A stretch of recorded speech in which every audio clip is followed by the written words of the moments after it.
Everyone, welcome back to my channel. So in my previous two videos we solved CSAT previous year questions related to blood relations.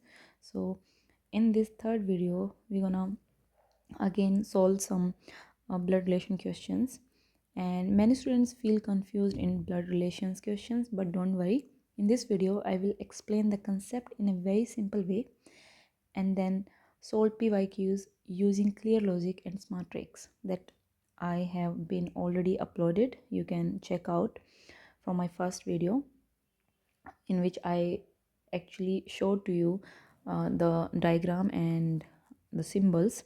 ठीक है, और आप उनको use करते हुए आप ब्लड रिलेशंस के क्वेश्चन बहुत इजीली सोल्व कर सकते हैं. So if you are preparing for UPSC, state PCS or any competitive exam, this video will be very helpful to you. So let's start today's session. So आज का question हमारे लिए ये रहा 2023 का क्वेश्चन है. There are 5 members ABCDE in a family. Question में बोल रहा है, ये तो मैंने शायद ये मैंने करा दिया था. हम करेंगे आज 2022 का this question. PQRSTU are 6 members of a family. R is the spouse of Q. तो हम लिख लेंगे R is the spouse of Q. तो ये मैंने क्या बताया था, ये सिंबल अगर मैं इससे कनेक्ट करूँगी तो ये कपल है. ठीक है, अब R is the spouse बोला, इसने spouse वर्ड यूज़ करा है. ठीक है, तो ये हमें क्लियरली नहीं पता ये वाइफ भी हो सकती है और हस्बैंड भी हो सकता है, इसलिए मैंने इन पे कोई भी सिंबल नहीं बनाया है, यानी कि राउंड और बॉक्स. सो नेक्स्ट लाइन पढ़ते हैं. You is the mother of T. You is the mother of T, तो हम अलग से लिख लेते हैं. यू जो है वो मदर है टी की. Next line is you is the mother of T and S is the daughter of you. S daughter है. ठीक है, पीज डॉटर इज टी.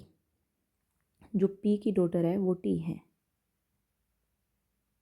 यानी कि पी जो है वो इसका हस्बैंड है और फादर है टी का. ठीक है, और ये डॉटर है.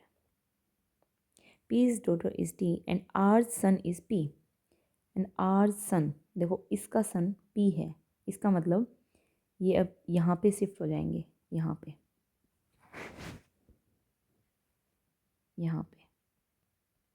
आया समझ में. जो आर का सन है वो पी है.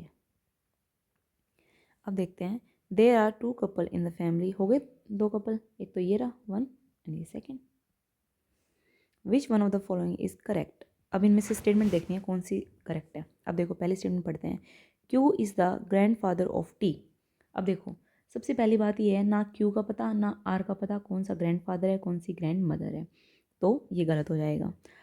ठीक है, ये है तो ग्रैंड पेरेंट्स तो हैं ये टी के और एस के, लेकिन हमें ये नहीं पता क्लियरली कि ग्रैंड फादर कौन सा है, तो ये गलत हो गया. अब सेकंड देखते हैं. Q is the grand mother of T. Same, इसका भी नहीं पता ये ग्रैंड मदर है या फादर है, तो ये भी गलत हो गया. R is the mother of P. R कहाँ है, R is the mother of P. अब नहीं पता मदर है या फादर है इसका, है ना. इन दोनों में से एक तो है, लेकिन ये क्लियरली नहीं पता क्योंकि इनका जेंडर ही नहीं बता रखा. ये भी गलत हो गया. तो आंसर तो तरीके से यही बचा, लेकिन देख भी लेते हैं इसको. T is the grand daughter of Q. अब देखते हैं. टी ये रही grand daughter of Q. Q ये रहा, तो ये ग्रैंड पेरेंट हैं. हमें ये नहीं पता ये ग्रैंड मदर है या फादर है, लेकिन हमें ये पता है ये ग्रैंड पेरेंट्स हैं. तो टी का क्लियरली पता है हमें कि ये ग्रैंड डॉटर है. तो देखो ये ग्रैंड डॉटर, ये पहली जनरेशन, ये आई मीन ये फर्स्ट जनरेशन, सेकंड और ये थर्ड. ठीक है, तो इसका आंसर हो जाएगा D. T is the grand daughter of Q. चलो अब नेक्स्ट पे चलते हैं. नेक्स्ट क्वेश्चन भी 2022 से है.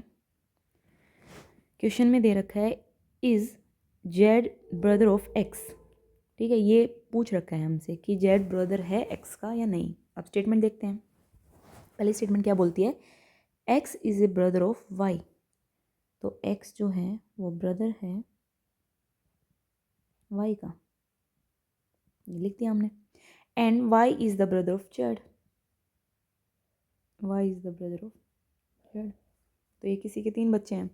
स्टेटमेंट सेकंड क्या बोलती है, X Y Z are siblings, ठीक है, ये तीनों भाई बहन हैं। अब इसका नहीं पता हमें, ये इस क्वेश्चन में दिया ही नहीं है कि जेड जो है वो एक मेल है या फीमेल है। अब क्वेश्चन में क्या बोला है, is Z is the brother of x, पता ही नहीं चलेगा। ये सिबलिंग्स तो हैं लेकिन ये जेड जो है वो ब्रदर है या सिस्टर है एक्स की, ये हमें नहीं पता। तो आंसर तो हो जाएगा कि both statement 1 and 2 are not sufficient to answer the question. तो ये भी हो गया हमारा। ये वाला क्वेश्चन आप इसका स्क्रीनशॉट ले लो, ठीक है, और आप खुद से वीडियो पॉज करना, आप खुद से सोल्व करना और कमेंट सेक्शन में बताना। अगर नहीं होगा तो मैं इसको सोल्व कराऊंगी क्योंकि ये थोड़ा सा ट्रिकी क्वेश्चन है, ठीक है। टिल देन बाय बाय, अच्छे से पढ़िए, सी सेट को सोल्व करिए। नेक्स्ट वीडियो में मैं ऐसे ही कुछ अमेजिंग से ट्रिक लेके आऊँगी और कुछ और कंसेप्ट करेंगे हम। Till then bye bye, take care.